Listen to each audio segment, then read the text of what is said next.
This has been a concept that has fascinated me for quite some time now, especially as I started to look deeper into history. I could tell you're looking at the title of the video and you're asking yourself, what is the blood price? I'm glad you asked, and your orange pal Kreemsicle is here to help you out. I define it as the exchange of human lives for societal change. It applies to changes in one's country or changes one country inflicts upon another. The price can either be known or speculated depending on what is being analyzed. To demonstrate what I mean, let's use the American Revolution.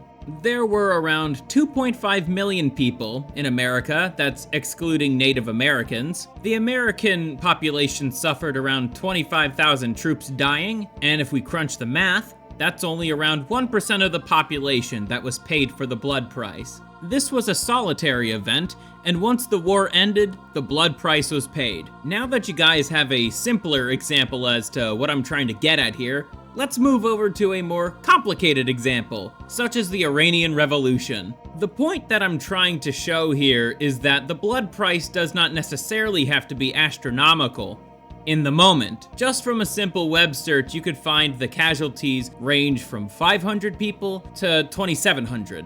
The main reason why it wasn't all that bloody has to do with the fact that the Shah wasn't really in the mood to provide any sort of resistance. But the blood price has not been paid. Anyone who has dug into the history of Iran will know a lot of the things that the regime has done to try to keep itself in power, and that does relate to the blood price. But the people in favor of regime change did not see that far ahead, and they couldn't. According to former writer at the Middle East Institute, Harukakatana, he would write in his article about the revolution, many changed their minds in the following years, but nothing was likely to make them, the Iranian people, see things differently at the time. And many who supported the regime change were also the new regime's victims in future events. An observation that I made during the research process of the video is that regime change in particular will have some long-lasting prices to be paid, especially if that happens within one's own country.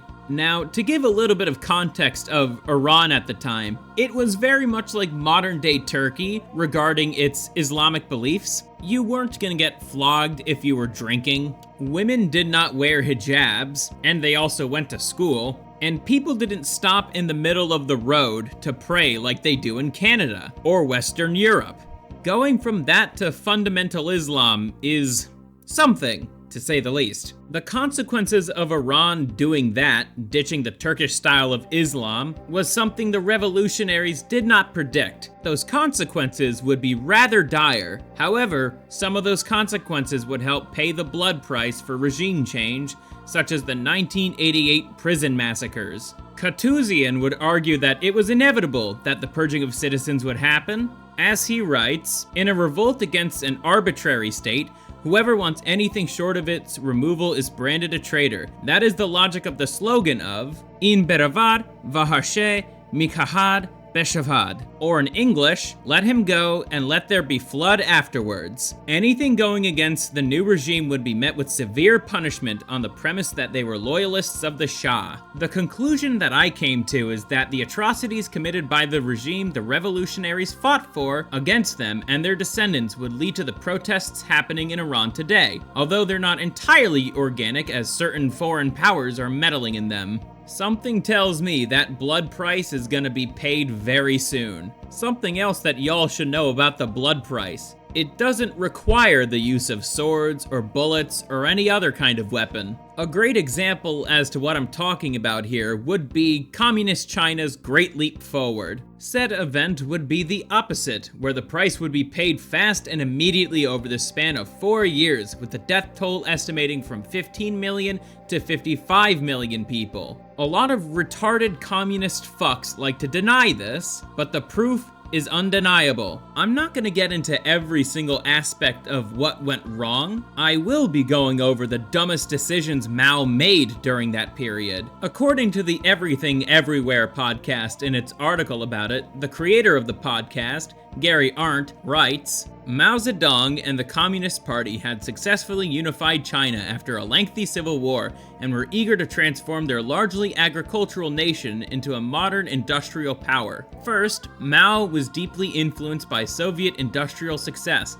but wanted to surpass it using distinctly Chinese methods. He believed that human willpower and revolutionary enthusiasm could overcome any material constraints, a philosophy that would prove catastrophically wrong. Second, there was a genuine pressure to modernize quickly, as China felt vulnerable, surrounded by more industrialized nations. While Mao's concerns might have been legitimate, considering World War II concluded not that long ago and Japan was industrializing, what he willfully forgot was the transition to an industrial society from a very agricultural one could not be possible in 5 years. It is asking too much of the people. What was that phrase again? The road to hell is paved with good intentions. Communist revolutions in general tend to fall under that. In addition, Mao created way too many impossible goals to be set in that same period. Whether it's the increase of steel production or the killing of sparrows, none of these were thought through and were frantically implemented. Arndt writes, Mao assumed people were fungible assets, but they aren't. You can't take a factory worker and a farmer, have them switch places, and expect them to perform the same. If you ask me, Mao was the perfect egalitarian, and his faulty views on humanity and its nature would be the starting point for mass starvation. When egalitarianism becomes the state religion, the country is fucked. Case in point, my own country, America. But getting back on topic, the starting point of this mass starvation would be the consequences of the Four Pests campaign. Arndt writes, the Four Pests campaign was a public health and hygiene campaign designed to eliminate 4 specific pests believed to spread disease and damage crops: mosquitoes, flies, rats, and sparrows. In particular, the Eurasian tree sparrow. However, why sparrows? Sparrows, like many birds, eat grain, so according to Mao's logic, they were to be eradicated to help agricultural production. Arndt then writes about the plummeting of the sparrow population. But it turned out that sparrows eat more than grain. They also eat insects, in particular locusts. Without sparrows, locust plagues devastated the countryside and destroyed agricultural production in some areas. While I was reading Arndt's article, I couldn't help but get this thought out of my head. The logic behind each of these policies was founded on pseudoscientific bullshit and magical thinking. The results would cause instability one way or another. Upon further analysis, however it would have gone, lives would have been lost, and a lot of them. The longer the leap went on, the worse it got, and so did the lying. If there's one thing I'll give communism, is that it's damn good at lying. It's no secret that the CCP lied about the effects of their policies, which would lead to the mass famine the initiatives are known for in the wider world today. They still try to cover this stuff up, you know. Fucking hell, man, even just talking about the Great Leap Forward has probably region-locked this video. China doesn't really like it when you talk about their faults. This part's gonna be fun to talk about, and the way that things are going, this might as well just be an exclusive on my Rumble channel. If this video gets taken down, you'll at least know where to find it, cause right now, we're gonna be talking about the Bolshevik Revolution and the Holodomor.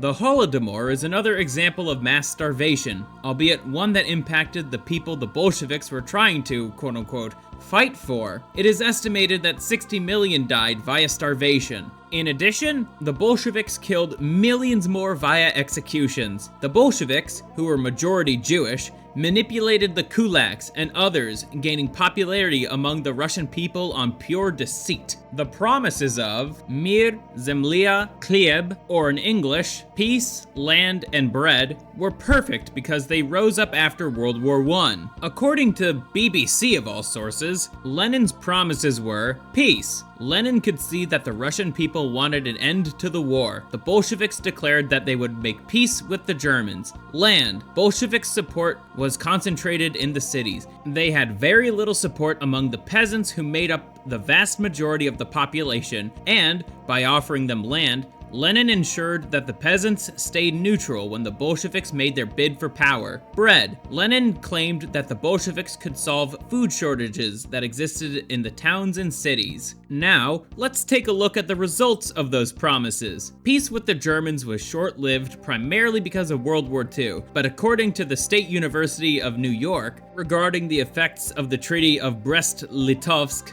the treaty lasted just over 8 months. Germany renounced the treaty and broke diplomatic relations with Soviet Russia on November 5th. The Ottoman Empire broke the treaty after just 2 months by invading the newly created First Republic of Armenia in May 1918. In the armistice of November 11th, 1918, that ended World War I, one of the first conditions was the complete abrogation of the treaty. Following the German capitulation, the Bolshevik legislature annulled the treaty on November 13th, 1918. In the year after the armistice, the German army withdrew its occupying forces from the lands gained in the treaty, leaving behind a power vacuum that various forces subsequently attempted to fill. In the Treaty of Rapallo, concluded in April 1922, Germany accepted the treaty's nullification, and the two powers agreed to abandon all war-related territorial and financial claims against each other. So that bit about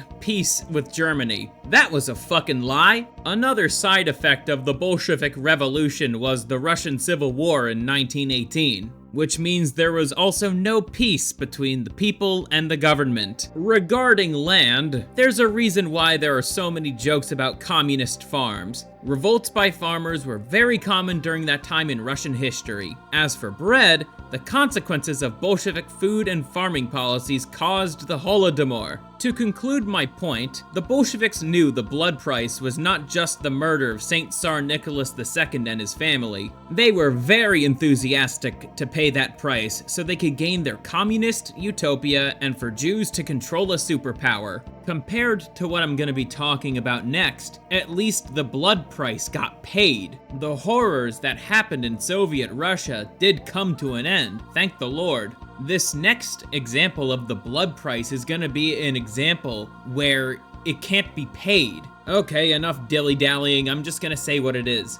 It's feminism. Feminism continues to pay the greatest blood price in recent history, with the price being around 65 million babies since 1973. And that's just in America. The number is higher when you factor in other countries that have legalized this such horrific slaughter. The definition of the blood price can also be applied to domestic social movements. Feel free to look up how many people lost their lives championing the cause of civil rights. Corrosive as that movement was, it can't hold a candle to feminism regarding how many innocent lives were lost. Here's a not so fun fact for you guys. Over a third of my generation, Generation Z, were killed by abortions. Something second-wave feminists and some first-wave ones fought for. Third and fourth-wave feminists basically abuse the system if you look at statistics. For those who think more like myself, you're probably thinking, I wonder what the anti-suffragettes' thoughts on this was. As it turns out, the anti-suffragettes did not explicitly warn about abortion being legalized the way it was before Roe v. Wade got repealed.